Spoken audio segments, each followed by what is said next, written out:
21st Century Expeditions here. Today I'm out here at Lake Jesup Conservation Area exploring in the floodplain. I came across this extensive Indian mound in the woods.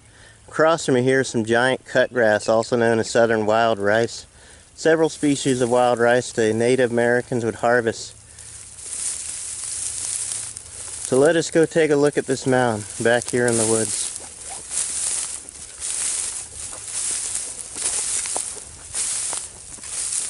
I'm actually walking on an alligator path, so you have to be cautious when you're in these areas not to interfere with the wildlife that lives out here.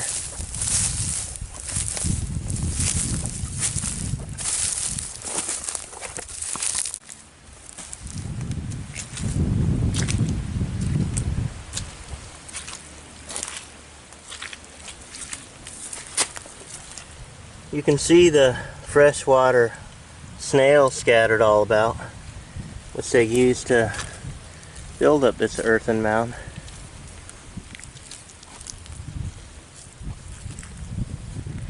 Here are some pottery fragments here lying on the surface. This one here almost has a waffle cone appearance. I believe this kind of pottery is found later in the St. John's period.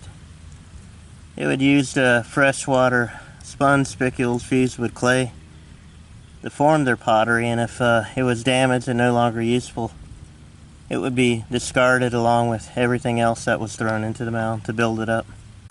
You can see how the mound gradually slopes from the water level.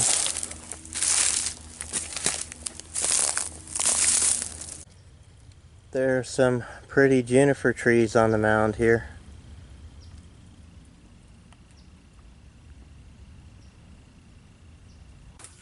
There are also some very large oak trees.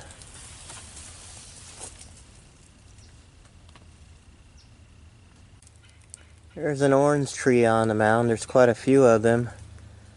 Could be a result of just farming, but the oranges were introduced to the Native Americans early on when they first made contact with the Europeans, and they quickly spread them across the state of Florida. You can see where the swine have been digging up, rooting in the mound here.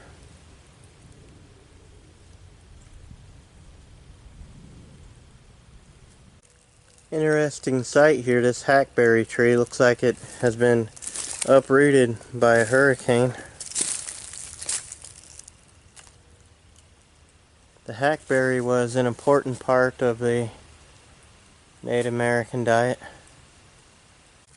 You can see where it brought up the shells along with it as it was uprooted.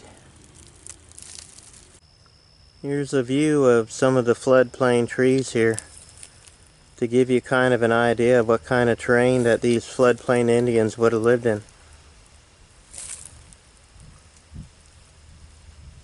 A lot of cabbage palmetto, elm, hackberry, a lot of large cypress like this one here. Well, that's interesting. Here's a spring here on the mound. Springs were an important part of the Indian belief system. They believed that the waters of the spring had rejuvenating properties, and they would often bathe in them. Of course, many have heard of the story told to Juan Ponce de Leon about the Fountain of Youth.